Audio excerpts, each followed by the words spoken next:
Hello and welcome back to the Coaching Roundtable podcast. I know it has been a while, so we are very excited to be back in your ears. Obviously, I am Isabel Ross, coach at Peak Endurance Coaching, and with me I have Daniel and Ashley. Let's go to my left to start. Daniel, did you want to say hi? Hello. Greetings. I'm in San Francisco, as we Really. For those that are watching, I will be posting this on YouTube too, so people can go and have a look at that awesome backdrop you have. Yeah, thank you. Yours is all right too. You've been in the mountains. Well, I took this photo. That's the Rockies when I lived in Canada. Oh, it looks like a stock photo. It's that good. I know, but it's not. It does. It's very good. And that was just with an iPhone 7. So, Beautiful. Yeah. And nice then down at the bottom of the screen, if you're watching on YouTube, we have Ashley. Hello, everybody. So my background photo is this morning's sunrise. Oh, lovely. So, yes, that was when I was out this morning. Oh, wow. As I begin running again. I've only whacked on about 12 kilos, so I'm feeling fat as. But it's good. I'm getting there. It'll all come off again. I see you've got some getting some nice 5G radiation there from the radio tower, so that's good. Yeah, it does have 5G on it, and it's also I'm pretty sure that it's transmitting television because it has a direct line to one set of mountains, and then it goes around another set of mountains and points out towards the middle of Queensland. So, do you live near that? I literally where I am sitting. Yeah. I'm about that. So, do you get away. really good TV reception? Never had a problem with television. No. See, that's awesome. Yeah. That's a Having bonus. said that, I can see the actual transmission towers. Yeah. So yes. Oh, excellent. Well, it's good that you're back running. You'll have to give us all an update shortly about your knee. And I will. It has been a while since we've spoken. We've been on a bit of a hiatus, and but we're back, and we're going to be doing this monthly. I think. Yes. I think monthly. Because we're all pretty busy, but we think it's worth doing, isn't it? Absolutely, it is. Yeah, but even if it's just the catch up of us and some other people get to watch. Yeah, that's all right. We'll keep it running focused. Well, why don't we just jump in and see what's everyone been doing? Like, what's going on? Running. Running. That's good. Ashley, tell us about your knee recovery. So basically, I'm kind of running before the doctors have specified that I'm allowed to run. Oh my God, you're such a runner. I'm feeling good enough that I can look. I've lost a lot of muscle in that leg, and I lost a lot of stability, and I've spent a lot of time on a bike doing strength work, etc., trying to get it stronger, and a lot of walking. I've done a couple of mountain climbs now since Christmas, but basically it's coming back. I'm at the run, walk, run stage. I did my longest walk, run today, which was 6 kilometers. So in total.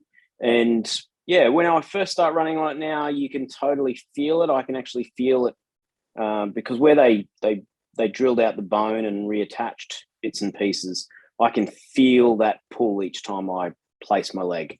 So, and then at the end of a run, it hurts a bit. When you come back into running, are you feeling like from that 6K run walk, do you get DOMS? Like, do you think you'll have DOMS tomorrow?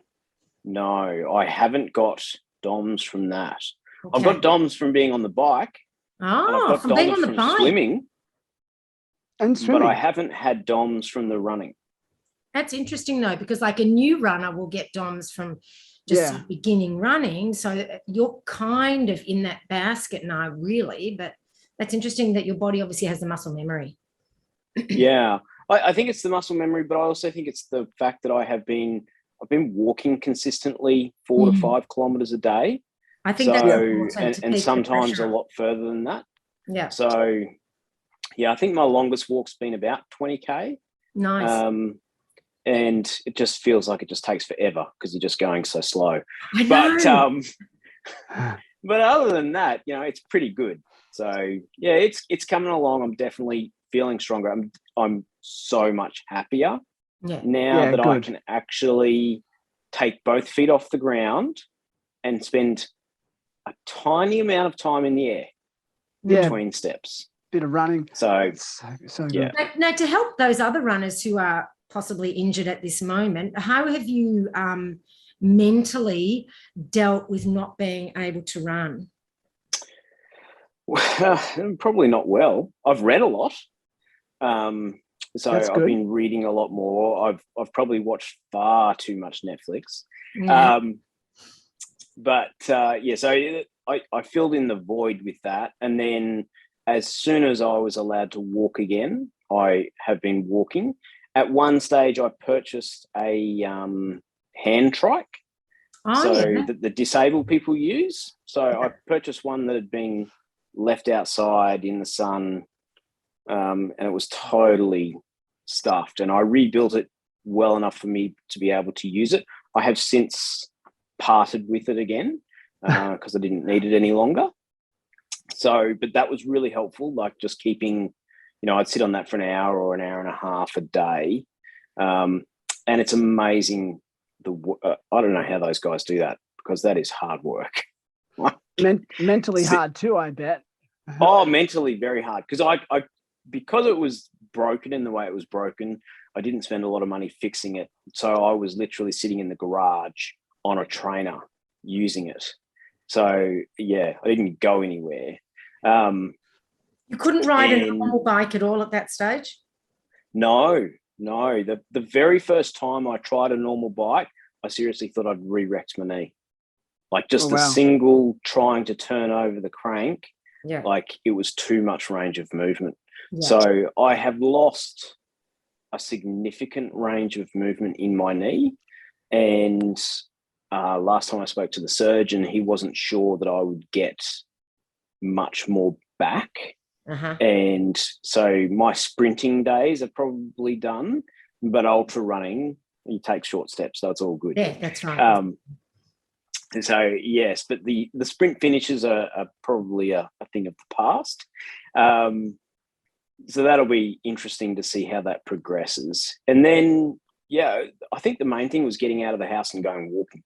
Yeah, like that was really, really important. And that's what I think is a lot of it is just being outdoors, even if it's in a suburban setting, and seeing more than just within your four walls kind of thing. Yeah. Oh, yeah, totally. And I did it, I think the longest walk I did on crutches was 3.5 kilometers. Oh, that's hard. And that I suffered DUMS from, but that was my upper body. Yeah. Like it just hurt so bad for the next few days that I didn't repeat that. I think then I'd do 1 to 2 kilometers on the crutches. And then from there I moved to walking sticks. Like those moon boots that you can walk in. No, I had a knee brace. And then I think it was only 6 weeks post-surgery, the surgeon said that's got to come off. Otherwise, it'll make the system worse. It was there to stop my knee moving for that 6 weeks, but after that, my knee needed to start moving. Pain was the indicator. And let me tell you, it was very acute pain, very quick when you tried to move your knee or you bumped it. So after that, it was just, trying to slowly put weight on the knee. That honestly took another 8 weeks to be able to put my body weight on my knee with a straight leg. And then after that, it's just been a slow progression. How's the pain now on a scale of 1 to 10 when you go walking or hiking or running? So even? walking, hiking, no problem at all, except for descending. And descending is because it's unstable. It's not because of the actual surgical site. It's just very unstable. I cannot put my weight and expect to not fall over as I'm descending. Yeah. It'll come back. I'm almost at the stage of walking downstairs without having to really think about it, like with each placement. But I'm still using walking sticks. I am running the walk I'm doing without poles. but I did a morning walk first this morning, taking the photo in the background. But I'm still using a walking stick for that, because every so often I'll stumble and I just need to save myself. So that's basically it. And then from there, it's really just a matter of waiting for the muscle to come back. And then with the walking now, the bone should reinforce the ligament with the way it's been reattached. So but that's going to take months. Loading is good, isn't it? You've got to load it. Yeah, loading's good as long as it's not overloading. Yeah, that gradual fine line. Yeah. And then I'm looking forward to the weight loss again. So yeah. And I've been told by my oncologist that basically I need to get back to the exercise level that I used to do before I did the knee, as a matter of urgency. So good. Because that was really helping. Yeah, I can imagine.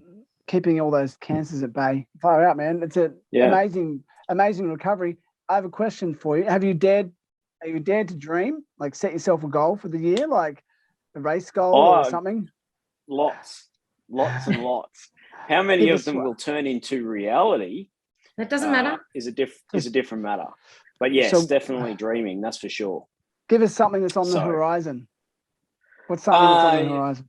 At the moment, I have kind of there's a spot about 40 kilometres from here where the Brisbane River does a big bend, and you can and there's two bridges, and it's about a 5 kilometre swim in between, and then it's about a 7 kilometre run. So the aim will be to do the loop of running from bridge to bridge and then swimming from bridge to bridge. Oh, wow. Wow. Brisbane River, isn't it? It's a pretty murky river, isn't it? Yeah. I swam on Saturday in the Nogra Reservoir. And when you do your reach stroke out the front, you can't see your hand. Oh, you can see your elbow. Yeah. And that's with goggles on. You watch your hand disappear in front of you, and then it comes back into view, and then it disappears again. I would worry about bull sharks in that kind of water. Yeah, so I'm not swimming in that section. So there's the weir, there's the Mount Crosby weir, and basically sharks can't get above that. I've seen sharks at the bottom of the weir, but they can't get into the freshwater section. That's a bonus. Yeah. Yeah, far out, man. No, well, that's good. And what about races, though? Is there a race you want to do? Any last one standing races? That will completely depend on what happens with the knee. I just don't. Look, I'll go out and I'll participate in events. I do think I'm probably going to be at least slower for the next 12 months. I don't think I'll get back to the pace that I was running at beforehand. But you never know. Probably something on the Brisbane Valley Rail Trail where it's relatively flat, no massive climbs and no massive descents. There's still climbs and descents, but they're not like the other races that we have around here that go up 2,000 metres and down 2,000 metres plus. Yeah. So, yeah. You're nothing if not resilient, Ashley, so I wouldn't put anything past you, mate. So you're probably one of the most resilient people I know. So, I wouldn't be surprised if you get back. It's amazing once you get that return of that cardiovascular fitness, the muscular strength will come, as long as you just don't overdo it too soon, Yeah. So, yeah. That's awesome. Yeah, that's the trick at the moment, is keeping my ego in check. Yes. Very important. So hard. Yeah. Yeah. Yeah. A little bit of fitness can be dangerous, can't it? You can get a little bit of fitness, and then you can start to feel good, and you go, oh, I could keep going, when you know that you should pause and maybe wait another day. Yes. Yeah. Yeah. So anyway, that's excellent. Well, Isabel, what don't we talk about? I know since we last spoke, you've been up to some big adventures. You're running. So I did. Since we last spoke, I did my the 250k run from Burke Street at Mount Buller to Burke Street in the city of Melbourne to raise funds for Red Nose Day. Yeah, which was How really far? Sorry? How It was far is 250. 250, yep. So that was, and it was, I mean, I find my Seven Peaks one, although it was longer and more elevation and all that, easier in a way, because I had a lot of physical pain in my hamstring and calf in this one, which really made running incredibly painful, incredibly difficult. Basically, this one, I had pain for pretty much most of it. Like, I don't know, maybe after 40K. And was that because of the descent at the start? Yeah, because of the descents, I had not the first descent, but afterwards there was heaps of climbing and descending and really steep descending, which squished up my feet and hurt all my shins, and obviously strained the hamstring because you're stretching out. Yeah, because you're breaking. Yeah. And the thing is, I had been training more for flat because of lockdowns. I hadn't been able to go in and recce the course, so I didn't know that there were all these steep climbs and that. And we'd only mapped it on a map. So it told us elevation that ended up being like 3,000 meters wrong. And there was way more climbing, way more descending. And my body just wasn't, I wasn't trained for it because I hadn't expected it. And not only had I not expected, I couldn't train on the terrain because of lockdown. So yeah, it was just a shit situation all around. But, I got it done because I was doing it in memory of my nephew. It kind of had more, I mean, I tend to finish things as much as possible, but this one, more impetus to finish it, even though I was in incredible pain. But in saying that, I still recovered relatively well, so it wasn't like it didn't cause any long-term injuries. It was acute pain. So it sounds like you used a lot of emotional strength to get through this one, more so. Yeah. Yes. Because, obviously, it's an emotive reason that you were doing it. Yes, so that's right. Exactly. That's incredible. And then it would have been weird to finish in suburbia. It was weird because I had my pack on and my poles, and there I am in the city while people are on their lunch break looking at me like I'm some weirdo, which to them I certainly was.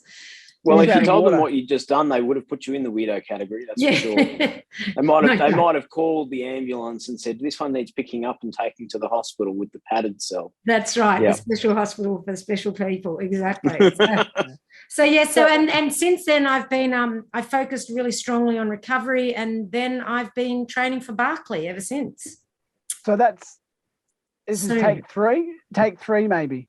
You're gonna. Yes. Is this looking more and more likely? Well, I've booked my bloody tickets again. Yeah, so, excellent.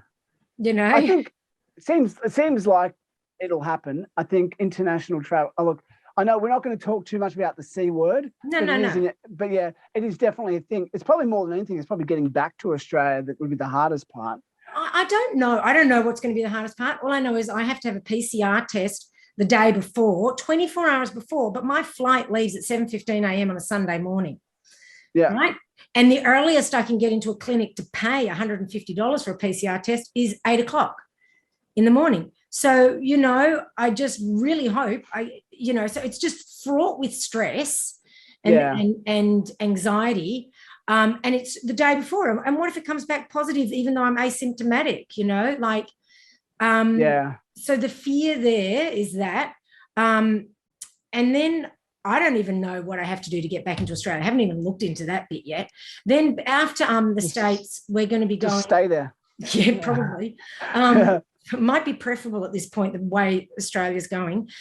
Then I am planning, we're going to Canada to visit some friends over there in Calgary. I have to do another PCR test. I pay another couple of $100 for a PCR test in America to get to Canada. And hope that I'm still negative. And then, of course, I'll probably have to spend another couple of $100 to get another PCR test to get back into Australia. And it's just like someone somewhere is making a lot of money out of this coronavirus. I'm telling you right now. Yeah, wow. Not just training for a race. It's having to deal with the mental stress of, I could be 110% ready and still not be allowed to go and lose another $3,500. Like, I lost a fair bit on my trip for 2020. I lost quite a lot of money on that one.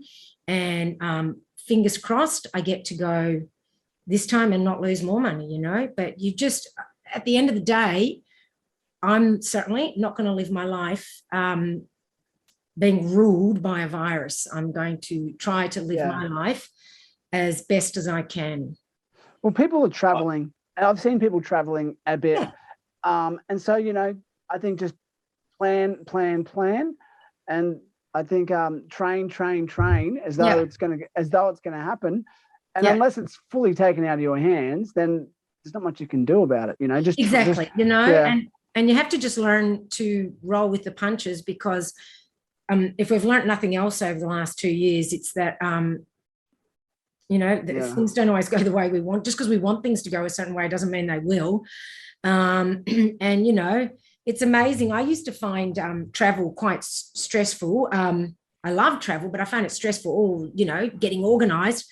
And it's like, wow, I just pine for those old stressful days because they were way easier, So absolutely. Yeah. But all I can do is, I'm focusing on navigating, training.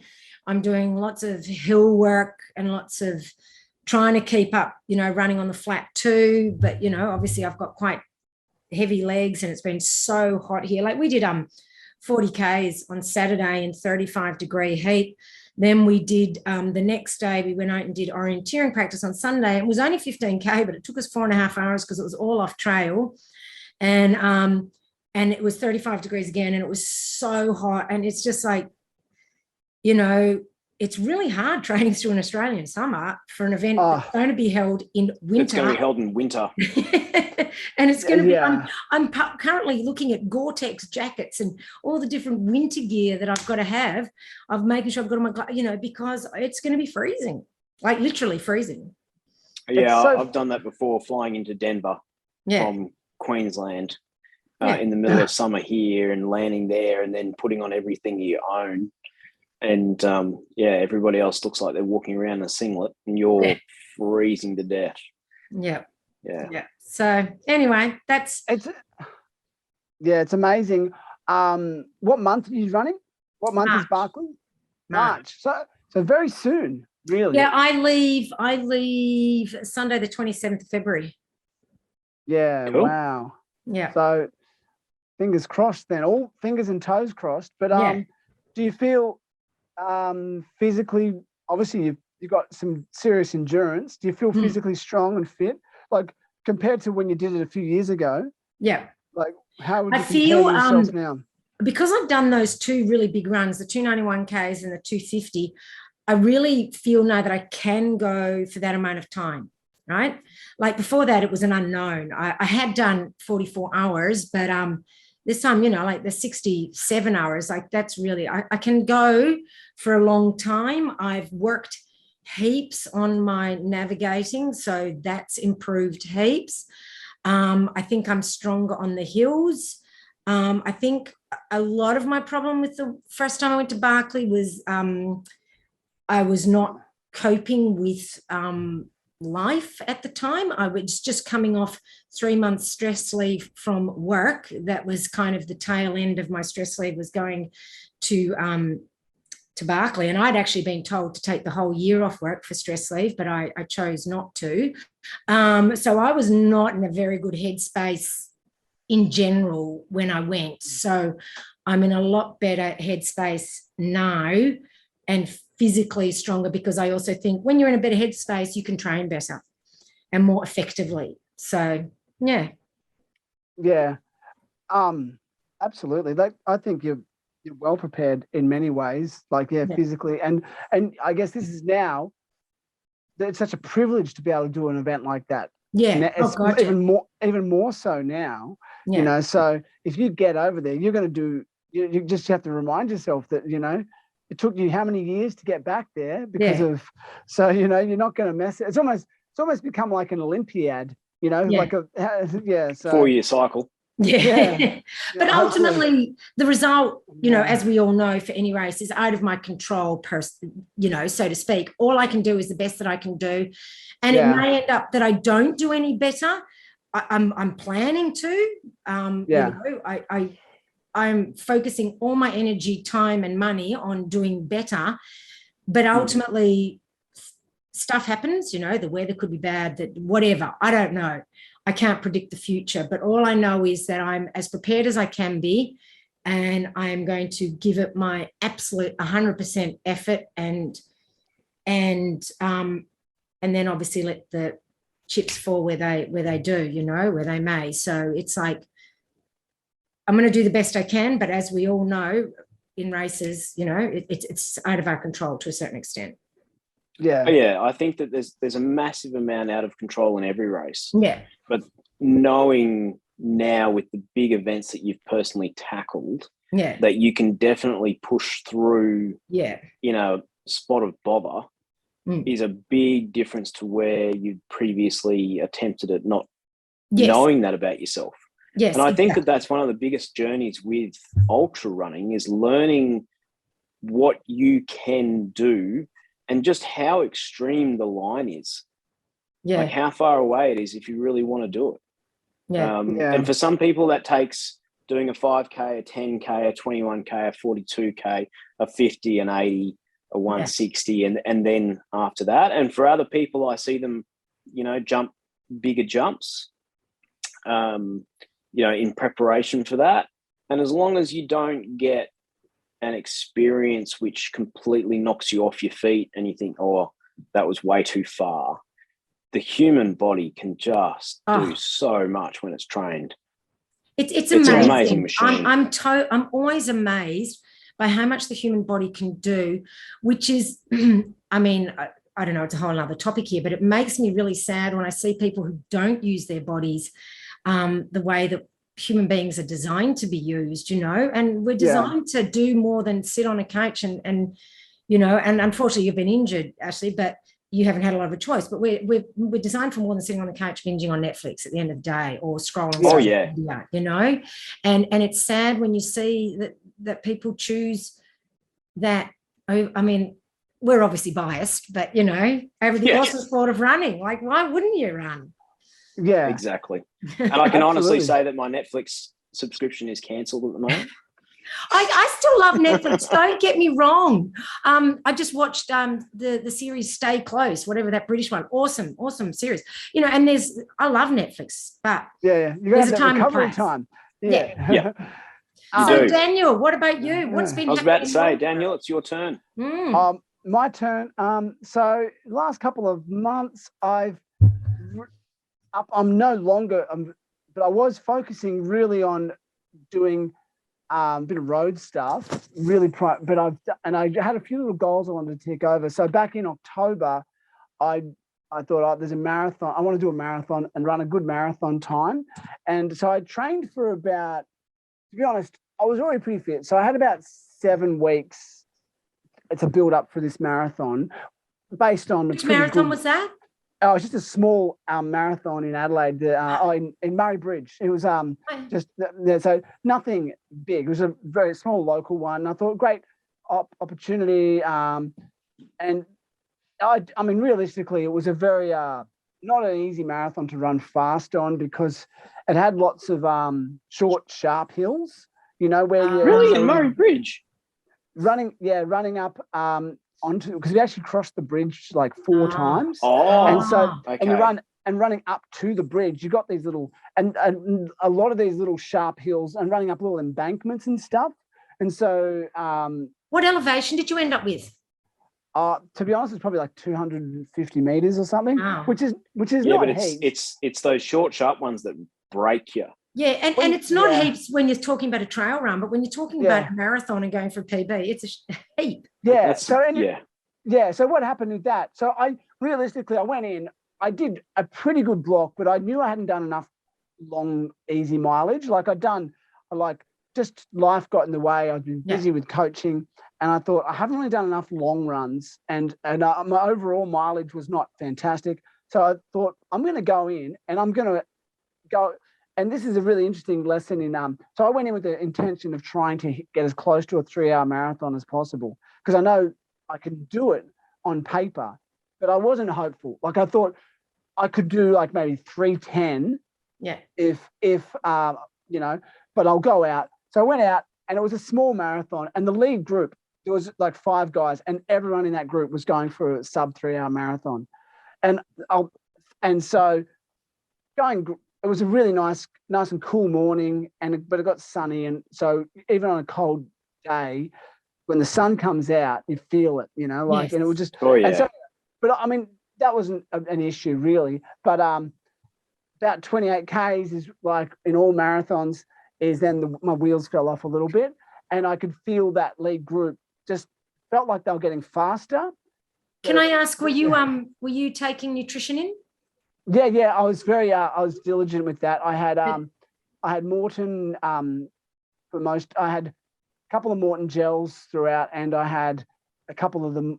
I had overall, I think I had 500 mils of Morton drink, and so I worked it out. I was happy with my nutrition.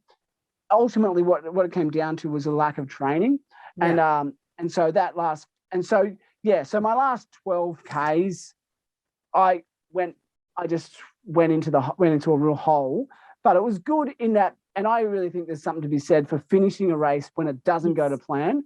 I wasn't injured. I just was like, my legs just can't go fast, you know, running at like 4:15s, and you just sort of think, I just didn't have it in my legs. So, and so I finished, I completely blew out the last.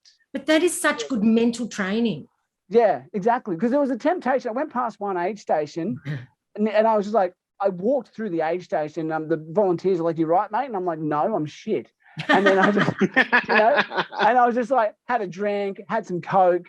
And then I sort of thought, and then the lead woman, this woman named Becky, she came up behind me. I saw her coming and she knew me, and we had a mutual friend, and she goes, "Come on, Daniel." And I'm like, I'm toasted. You go past.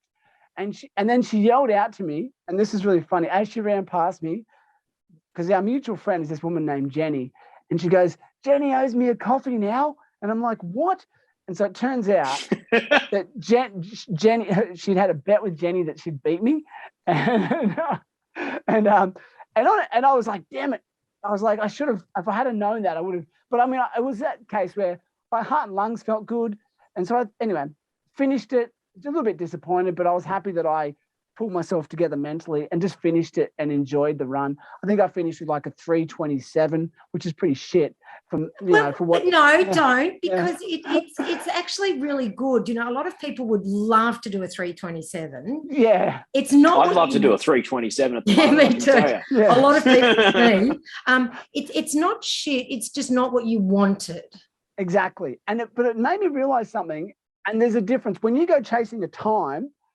You run a real big risk, because as opposed to running on effort. I think if I had ran on my effort levels from the beginning, I would have been a bit more conservative in the first 20 odd Ks. And you probably would have got a better time.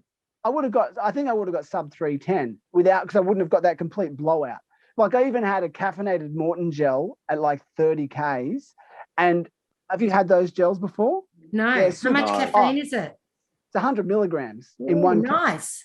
And they're great. And I've used them plenty, and they're usually great. But it was a case of I had it, I felt that caffeine hit, but I just couldn't use it. I just had nothing. You know, I was just like, no, it's not going to help. And so anyway, it was a failure of training, and I own that. But then I sort of thought, but there was one positive that came out of it. I actually went through the half I got a 1 minute PB through the half marathon, and I was chatting with someone. So at 21 Ks, up to about 25 Ks, I felt great. So I was like, if I can run a PB at this, so I was relatively comfortable. I just didn't have the legs. What I find interesting is that you were saying up until about 25 Ks, it was awesome. And then from 25 to 28, it just went bang. Yeah, really quick. It's amazing, isn't it, how quick it happens? Yeah. You see it in Olympic marathons all the time. You do. You see, and you think that someone's put on a surge. Yeah. But what happens half the time is that they're right on the cusp. And in an ultra, it doesn't happen as dramatically. Yeah. But in a marathon, it happens. No, because you generally slow down. Yeah. Yeah. But I was literally like these guys, and there was this group of like half a dozen guys all trying to break 3 hours. Only one guy did. The guy that won it. He ran like a 2:57. Everyone else blew out to a degree. So have you run a sub 3 before? No, never. And but anyway, So that is, I will go back at it. And I think I'll next time I'll do it at some stage, either some stage this year or maybe even next year. Some stage I'm going to dedicate a full 16-week block to it. Yeah. And because you can't, marathon's no joke. No, you know, oh so my God. But so what I did, there was another low-key event in Adelaide, in Port Adelaide, in December, and the week before Christmas, and I thought, you know what, I'm still feeling really fit. I'm going to have a go at doing a half marathon and do something I've never done before and break. I'd never even broken 90 minutes for the half before, so I'm like, I'm going to go and break 90 minutes, and like I just, as long as it's not too hot, and went out to this race, and it's a very windy race, like lots of 90-degree turns, because you run along like this river, but you're running along through a marina, and so you're going 90 degrees turns here, there, and you had to go over lots of bridges, and so. But I went out. I thought, I'm going to run a bit conservative. I'm going to go out at the pace that I plan on finishing in. Yes. And so I went out, 4 or 5 guys again at the start, but this time I was supremely confident in myself. It was a 7-kilometer loop that we had to do 3 times, and so you could get your drink bottles on your way past. And I went out and was feeling pretty good. Sure enough, after about 7 Ks, I was by myself out in the lead, this little tiny marathon, and I was like, I'm going to do this today. And I was averaging about, I had to just average 4:15 or better. Yeah. And so I was sitting on about 4:11s, feeling really good. And I was like, I've got this. And then with a few kilometers to go, I'm like, oh, it's starting to get hard. And then I got with 2 Ks to go. Oh no. I looked at my watch, and I had 9 minutes to do 2 kilometers. Oh. But in that 2 Ks, I had to go over this one bridge. I had to go over this bridge, arching bridge, and then turn around and come back over it. And then and I was just like, I don't know, my legs. So going over the bridge, I slowed down to like almost 5 minutes per kilometer. Like but then on the other side, I'm like, I'm doing this. And then I got with 3 minutes, with about 400 meters to go, I had 3 minutes, and I was like, I've got this. And I just legged it, and I did it in 1 hour, 29 minutes and 30 seconds. And so I broke 90 minutes. Wow. And that was the goal. Like, it was a little bit closer than what I wanted, but I was really stoked. Doesn't matter. Yeah. And I think on a flatter course, a straighter course, yes, with not as many turns, I would have done quicker. And so, I just thoroughly enjoyed it because I had a proper plan this time. I just ran to it the whole way, and my splits were quite even considering the nature of the course. And so now I enjoyed that. And so then I had a little bit of a break over Christmas, just no structure. But now I'm back into it, and I'm building, just getting all my hill legs back, and I've been doing like getting up on the trails. And it's what's your next race? Well, I've got a small race this weekend, but it's nothing important. But end of the year, and this is an international race. This is in New Zealand. I don't know if I mentioned, I applied for the race in New Zealand called the Wild. It's a 100-miler, and it's in December, and I got in. And so it's 100 miles, 11,000 meters of vert. I have heard of this one. Yep. Yeah, it's organised by Malcolm Law. Yes. If you know that guy. And I spoke to him, and he I recorded an interview with him on a podcast on Trail Runners Experience. And he's calling it the Hard Rock of the South. So what do you think your chances are, hate to throw a spanner in the works, of getting to New Zealand?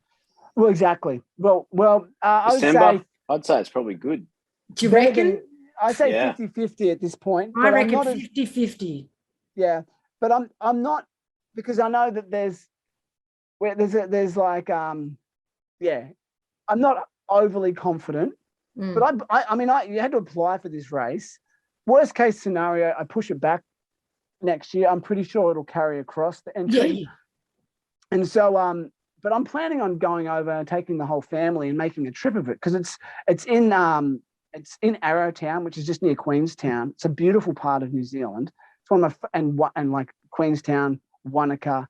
It's just gorgeous, mountains like the mountains behind you there, but not quite as high, Yeah. And so it's got a yeah. So who knows with that? But I'll like you are doing. I'm just going to forge ahead. I'm going to train. That's what you have to do. Build, and my main So goal. you're telling me that you're spending this whole year training for that? That's my main focus. My plan is to do probably a couple of 100K races in the lead-in. Yeah. I would love to sneak over to Victoria and maybe do Buffalo. I think that'd be really good training for it. Yeah, but something like Buffalo and possibly even like the Grand Slam, because that's over 3 days. But basically what you're telling me is the other races are B races. This is your only A race? Yeah, because it is such and I think that's great. Yeah, sorry? And I'm excited. So the whole year will be, and that's why I said if I want to have another crack at a marathon, it might have to wait till next year because I don't want to invest. I don't think I can fully dedicate 16 weeks to a marathon this year because I do want to do some mountainous races. It's not to say I'm not going to run road. Still going to do my speed work. Yeah, you have to. Everything's focusing more on getting vert, getting my climbing legs, and it's amazing how quickly it does return when you fully dedicate to it.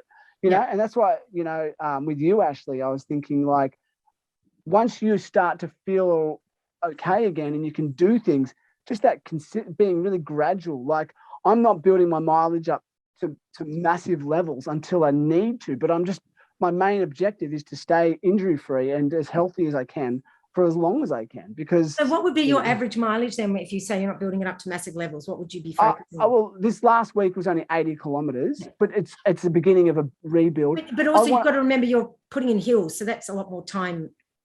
Yeah, exactly. So a couple of 1,000 meters of vert each week with hill sprints and some hard hiking. So I'm doing all the things. I would like to basically I'll do a few races in the lead up. So there'll be I might even have a few little breaks just to recover. I think it's tricky. Like, how do you prepare for something with such an enormous amount of vert? You're never truly prepared. No. And I think it's just getting as fit as I possibly can, generally, my general fitness, and then doing the strength work, doing all the things, ticking as many. My big question is, will you use poles? Oh, absolutely. Yeah, good. Absolutely. Yeah, no. For 11,000 meters, you'd want to use poles. Just checking. Yeah. Well, they did a recce run of the course last month. The entire course, they had 6 people go and do it to see, and they called it Year Zero, the Year Zero race of the wild. And the fastest guy in the field, like, he wasn't fully all out racing, but I forget the name of the guy that finished first. He did it in 39 hours. And that's a pretty fast guy. And he said it would take someone of the level of Killian to break 30 hours. So what's the nature of the terrain? I get that there's lots of climbing, but is it rough terrain as well? Is that what it is as well? There's a breakdown on their website of what percentage is what. There's only about 2% that is actually on road. Yeah. Most of it's either fire trail, lots and lots of single track, and there's actually quite a lot of off trail as well. And again, there's also a bit of self navigation involved. So I will be spending a lot of time familiarizing myself with the maps of the area and just getting to know and there's a lot of ridgeline running, and it's different in a lot of mountain races. It actually starts up on top of the mountain and and it's a single loop, starts on the mountain and it finishes on the mountain. So you're actually, so it's more or less an uphill finish, which is, but that's good.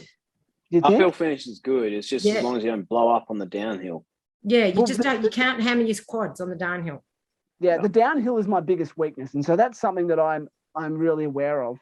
Because when I went over and did the 100K over there in New Zealand the year before last. Yes, I remember. Yeah, I just had the last 20 kilometers. And like, the thing is, they have those extended descents. Have you guys ever run in New Zealand? Have you done? Yeah. We don't there's not many places in Australia except for maybe where you are, Isabel, like where there's just the long downhills. But we don't have it like compared to Europe or New Zealand, not where it's like going downhill for 2 hours. Yes. Without a break. And it's so unrelenting and just blows your quads out. You just have to pace yourself. You've just got to take it easy. I just consider it rolling down the hill, and I imagine myself actually as a bicycle, just rolling and then not putting any pressure on my quads, just rolling down the hill. Yeah, it's so true, because when I was doing this run, I was like doing 7.5-minute Ks going downhill the last 20 Ks of this 100K. And that was the best I could do. And I never get this, but my knees were knocking together heaps. Oh, wow. Yep. So and I think BMO needs work. Stability. Yeah. But so, I've been working on that a lot and I'm doing just regular strength work. Good. Some of it's body strength. And so I'm building up, and I'm doing like downhill sprints. But with what I've found with downhill, and I do it with a lot of my athletes, is you just have to sprinkle the downhill repeats in very carefully and very gradually, because you don't want to, it's very easy to overdo it on downhill repeats, things like. It's also very easy to overstride. Yes. It's where injuries happen. So like my ultimate goal is just if I can just keep it really consistent this year and just be very gradual with the way I build up and not do anything too stupid, so but we all nothing more stupid than what you're just planning, which is all fun, but stupid fun. Yeah, exactly. I mean, it is all stupid fun, but I've had a really good run the last couple of years with injury. And so and part of, I think, that is a little bit of luck, but also a little bit of just like, probably because I'm slightly undertrained a lot of the time. And I think that's, and so. Better than being overtrained. It is actually a bit better. And I think even and a marathon is different though, like almost like that marathon I didn't do enough, but I've got plenty of time. I've got like 11 months until this race. And so it's just going to be gradual and work on the downs, spend a lot of time. My goal is to do at least a long run of 50 kilometers or more every month.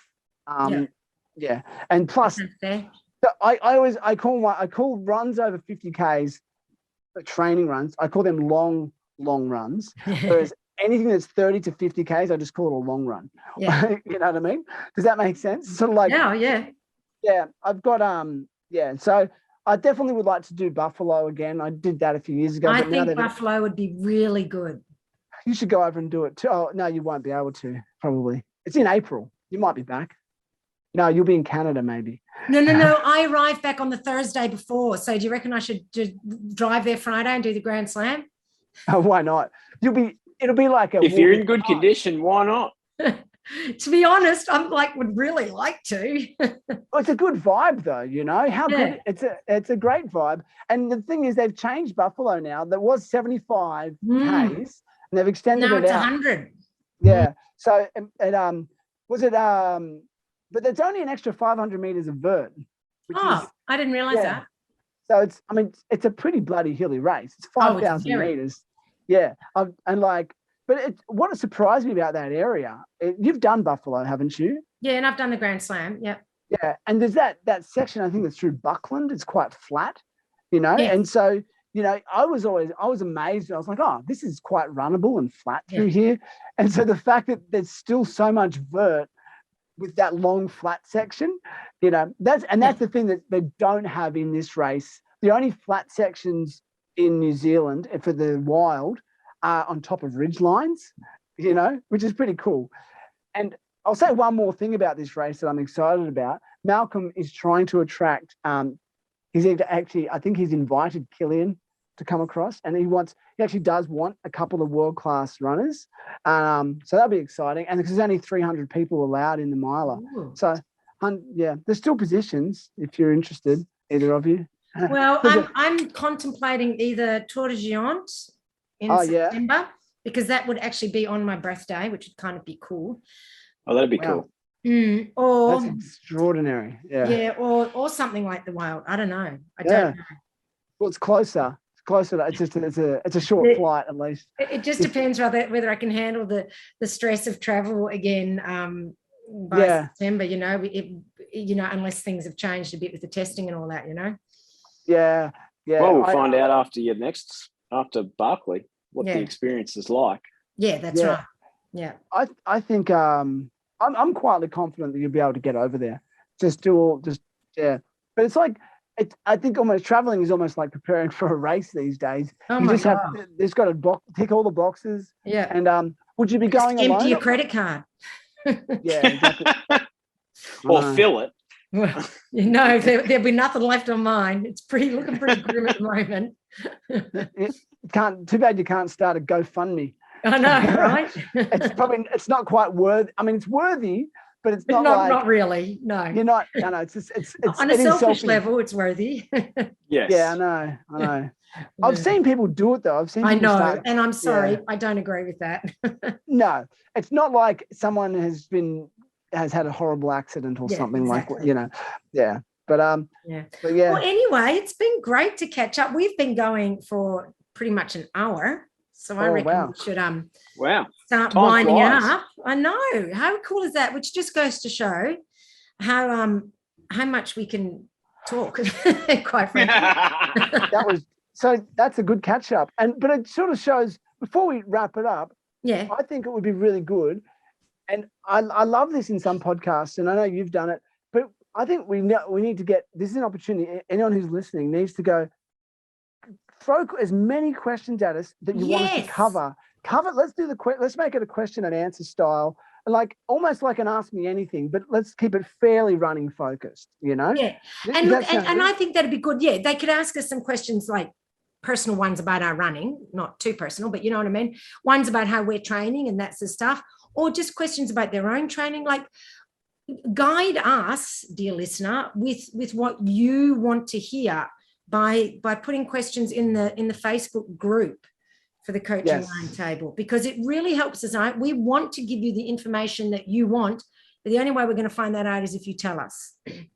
Excellent idea. And I think it'd be really good if we get a rehab focus as well with Ashley. Yeah. Ashley's almost doing a couch to 50K or couch to 100K kind of deal.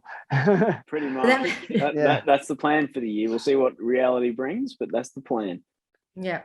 And look, and there's so much, like we're all ultra runners, but us three, but we all have such different perspectives and different experiences that there's a wealth of knowledge here. Yeah. Yep. Absolutely. It's good. Totally. And I think, it'd be really good. So I guess we'll do it again until next time. Time. Yeah. And when we do it again, it'll be probably the week that I'm leaving for Barclays. So, How exciting. Do you plan on, just on the Barclays, you're not traveling by yourself, are you? No, Ron's coming with me. Oh, good. Yeah, excellent. Yeah. But we've had to have the talk that if we go and get our PCR tests and he's positive and I'm negative, I will have to go on my own. Yeah, that sucks. Yeah, it does. But ultimately, but it's a talk you have to have, because it's like, it's a possibility. In that couple of weeks prior to you leaving, I imagine you'll be going into a bit of a self-imposed You isolation. would think so, but we've got a wedding to go to, one of Ron's daughter's wedding 2 days before we go. Oh, no. How rude. I know. So, there goes that self-isolation. But that's all right. You know what? Once again, live your life. Here's what it is. Yeah. And ultimately, family is more important than running, truly. Yes. Yep. Yeah. So, Brilliant. All right. And on that cheery note. Yeah. Let's find it up. And smash your questions. Yes, questions. Send us your questions. Whether or not you send them to us, like on Messenger to if you know Ashley, or if you know Daniel, or if you know me, send us, or put them in the Facebook group, or just somehow or other get them over to us, because we would love to hear them. Yep. Cool. All righty. Well, great to catch up. All right. Likewise. Good to be back. All right. See you later. See ya. Bye.